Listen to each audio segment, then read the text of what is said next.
that strike you as odd? I mean, you could disagree with the guy, but are you really going to try to present me an argument that Noam Chomsky's a statist? Really? I mean, uh, what is wrong with you, Luke? Let's say this. How about this as a rule of thumb? Noam Chomsky, I'm looking at you here. If an institution is able to do what it does because of state intervention, the state granting a monopoly, for instance, to the Federal Reserve, then that is a public institution. If a problem exists because of state intervention, then that is a public problem. Okay? So they tell you private institutions are unaccountable tyrannies that will lead to the oppression and the slavery of people. However, these public institutions, they're great. Really, Luke, what you're doing here is just, you're mumbling around in your own ignorance and creating these false dichotomies that really don't exist. Sometimes I don't even know where to begin with you. It's just, I'm going to let Chomsky chime in here. Basically pulled some clips from the corporation to let Chomsky, speak for himself.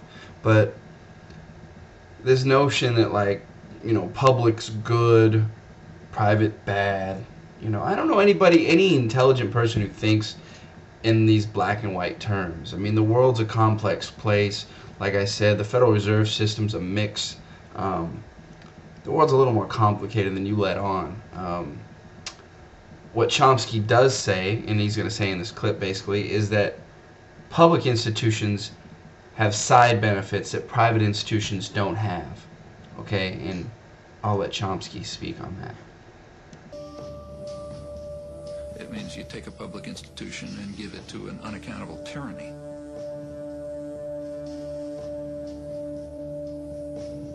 Public institutions have many side benefits. For one thing, they may purposely run at a loss. They're not out for profit. They may purposely run at a loss because of the side benefits. So, for example, if a public steel industry runs at a loss, it's providing cheap steel to other industries. Maybe that's a good thing. Public institutions can have a countercyclic property. So that means that they can maintain employment in periods of recession, which increases demand, which helps you get out of a recession. A private company can't do that. In a recession, throw out the workforce, because that's the way you make money. And there are lots of other side effects like this, which aren't calculated by economists.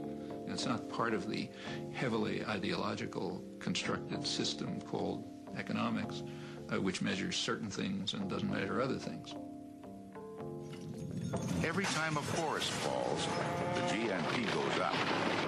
With every oil spill, the GNP goes up. Every time a new cancer patient is diagnosed, the GNP goes up.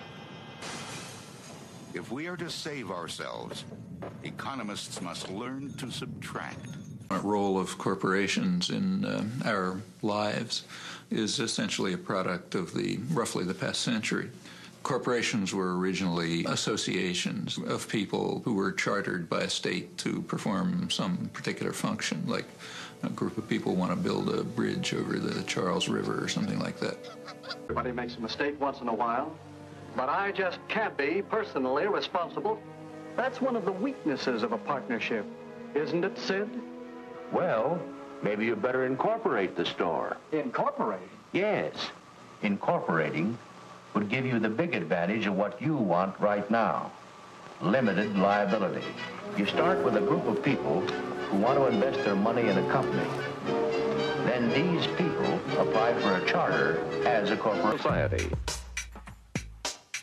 Having acquired the legal rights and protections of a person, the question arises, what kind of person is the corporation?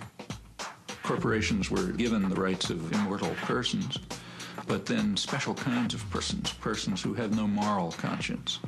Like a human being you expect to care about others or something like that.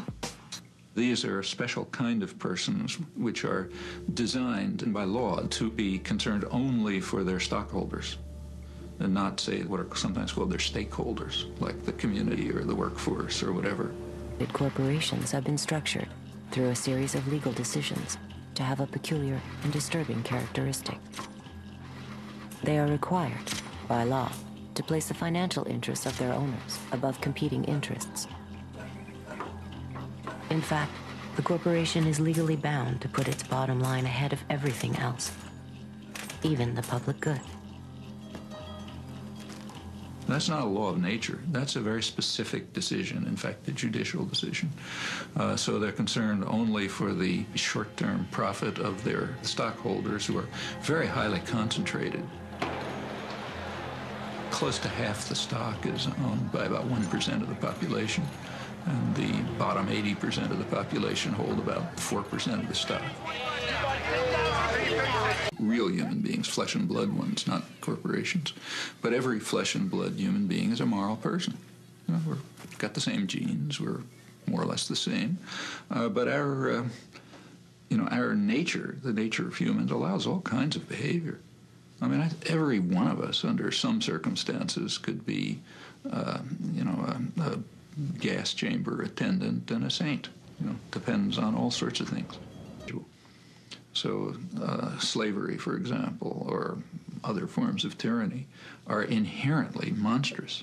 But the individuals participating in them may be the nicest guys you can imagine. Benevolent, friendly, nice to their children, even nice to their slaves, caring about other people. I mean, as individuals, they may be anything. As in their institutional role, they're monsters because the institution's monstrous. And the same is true here. Maximize profit and market share. And they also have a goal for their target, namely the population.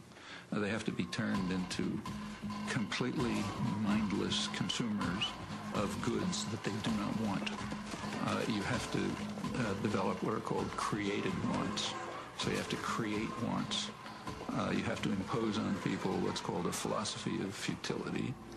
You have to focus them on the insignificant things of life, like fashionable consumption. I'm just basically quoting business literature, and it makes perfect sense. The ideal is to have individuals who are totally dissociated from one another, whose conception of themselves, the sense of value, is just how many created wants can I satisfy. These people are customers because they are willing to trade money for widgets.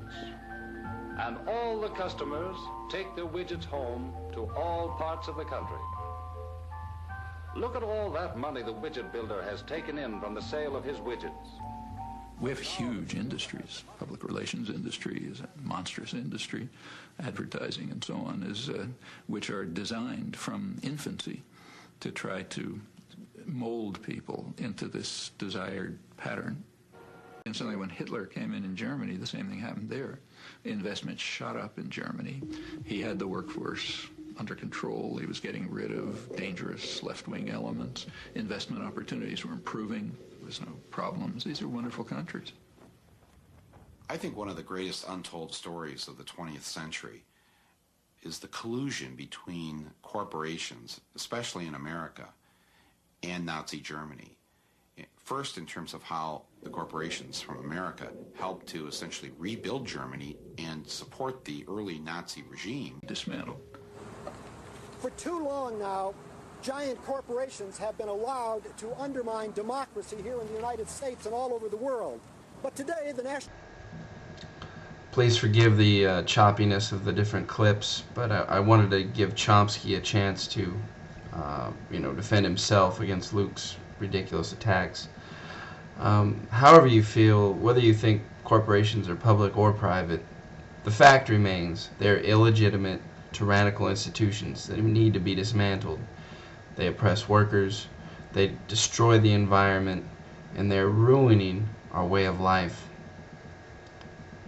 Another world is possible. Let's stand together and make it real.